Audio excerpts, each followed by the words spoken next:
lingkod ng Diyos, maganap nawa ng lubos ang salita mong kaloob.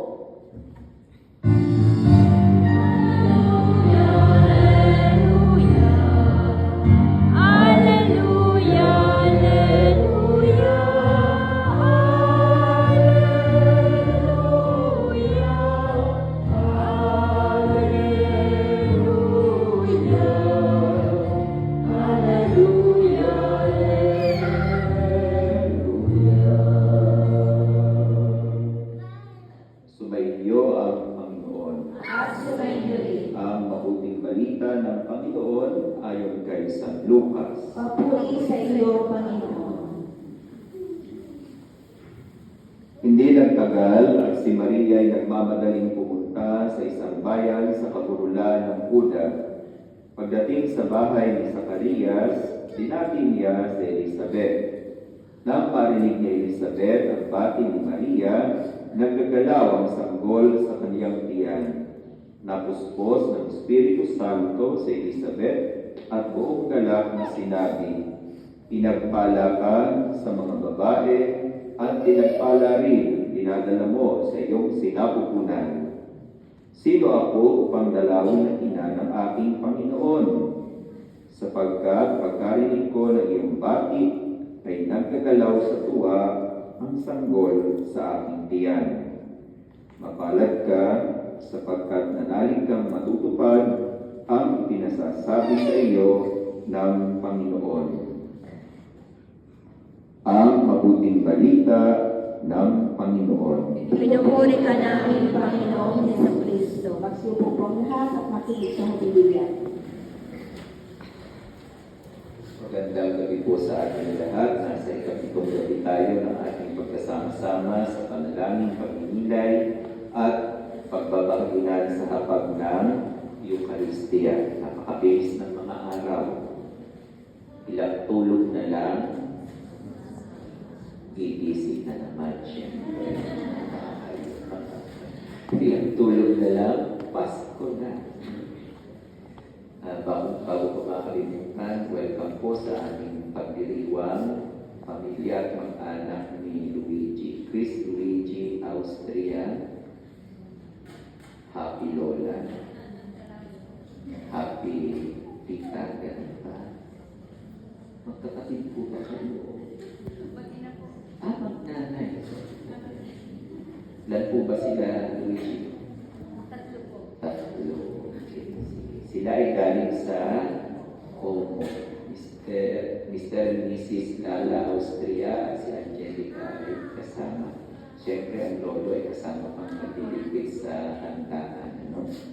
Sige. So, kanina ay para sa kasama natin sa pamayanan, ang mag-anak ni Kuya Pido at ating Griselda ay sinamahan ng kanilang anak, si Alice at si Luigi, para sa gender reveal ng kanilang hinihintay na sanggol na si Sila. Kailan ba ang pag-ampan? April po eh. April ka. Nanalo yata ako sa akin. Girl daw. Si Adelaide Austria. Sige. Samantalang totoo, itong aking pinasimulang puna at pagbati ay mayroong hatid na kagalakan po.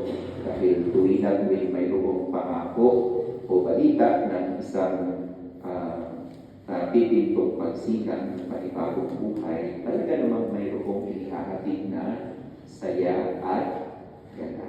Hindi natin maialis po ito. Pero sa gabi ito, mayroong isang kwento, bahagi ng aking pagiging isang pari sa ilang panahon o taon ng nagdaan.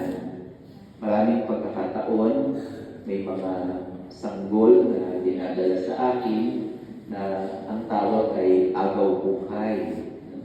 Yung agaw buhay, ihahanda pa lamang sana para sa binyag, dahil karaniwan sa atin sa Pilipinas, hindi naman kaagad din nakapagpapabigyan ng bata kahit na nga sabihin may kaya ang isang pamilya, lalong higit kung walang kaya ang sasabihin, pag-iipunan pa. Kaya may mga okasyon o pagkakataon na ako'y nakaranas bilang isang pari noong nasa Pilipinas na mayroong merong sanggol o batang isusugod sa simbahan, sasabihin, pakibasbasan ko kasi agaw buhay, baka hindi na po ito talagang tumagal pa. At marami ng pagkakataon ganoon. Hindi madaling payapain ang kalooban ng isang lalaki o isang babae bilang tatay o nanay, lalo na kapag naunang sanggol o kahit na makailang pagsisilang na, kabilang sanggol na, kapag nasa ganoong edad po. Kaya may mga pagkakataon, meron akong mga isinagawang conditional baptism. Alam niyo po ba yung conditional baptism? Yung in casus mortis, yung in case of death, no? Yung halos parang walang katiyakan ko, mabubuhay.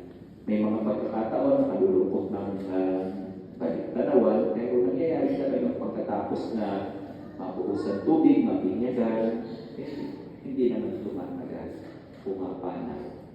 So, kung nalulungkot ang mga magulang, ako rin naman nandoon na para doon sa bahaging yun, dahil ang lungkot. Pero wala naman po akong maidadagdag kung ipagpapahaba para sa buhay ng isang nasa ganung kalagayan. Maliban sa may katiyakan o pagbibigay pag-asa na ang kanilang munting sanggol sa isang paraan na ibilang maging kabahagi ng isang pamayanang nananampalataya. So ito ay pagsasabi sa atin na ang bawat buhay ay kabahagi ng bawat isa sa atin. Mag-anak o hindi ka mag-anak, ang bawat buhay ay karugtong ng buhay na nasa sa bawat isa sa atin.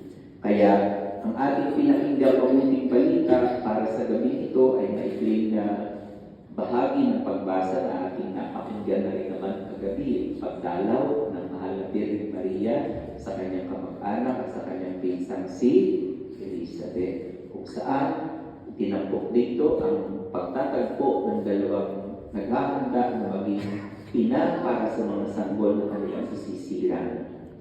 Si Elizabeth ay para ipahayag ang kanyang bahagi na kilalanin si Maria bilang ang ina ng Panginoon.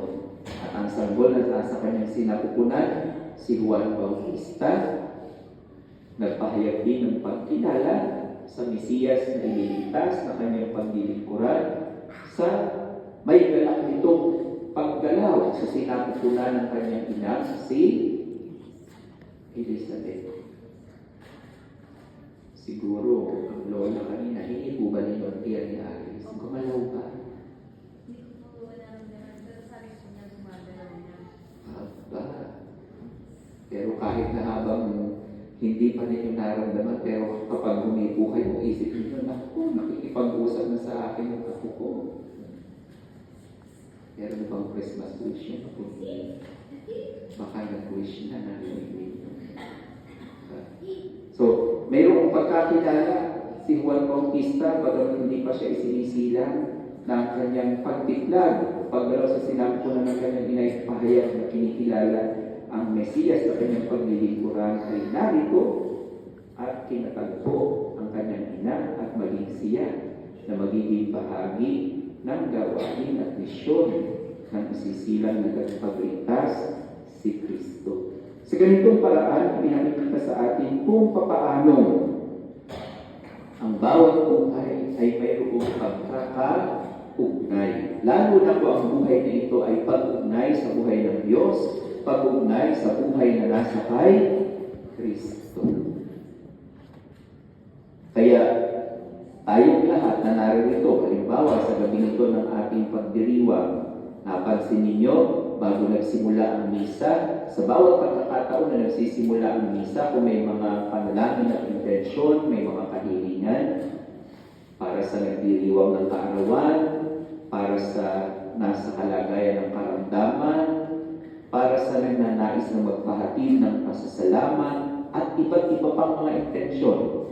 Kahit na hindi sa atin ang intensyon ay pinahayag o binabanggit, sa isang bahagi, sa isang banda, tayo ay kabahagi ng binabanggit na mga panalangin at intensyon.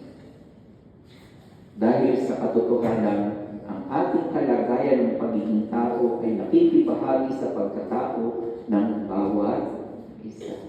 Kung saan, sa biyayang tinanggap ni Maria, nagbigay diin ito para sabihin hindi lamang sa mga unang tao na kanyang nakataupalan, kundi sa lipas at pag-usad ng mga panahon, sa salit-saling lahi, ang kaugnayan ito na kanyang pinasimulan ay nagpapatuloy. At ang pagpapatuloy nito ay isang pagpapaanyaya kung paano nag-iwan o nagpasimula ng isang halimbawa ang mahal na Birhen Maria mula sa grasya o sa biyayang nasa kanya. Hindi siya nanatili sa kanyang sarili, siya'y nagmamadaling pumunta sa kanyang kamag-anak na si Elizabeth.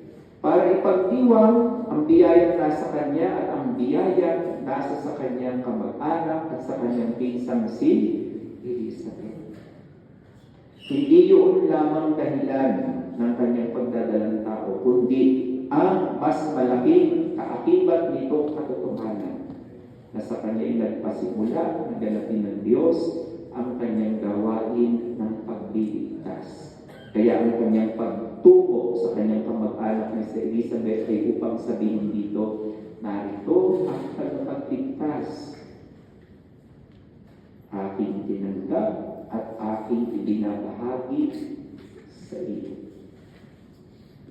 Itong ating mga araw na darating, naghahanda tayo para sa pagbubukas ng taon ng Yubileo.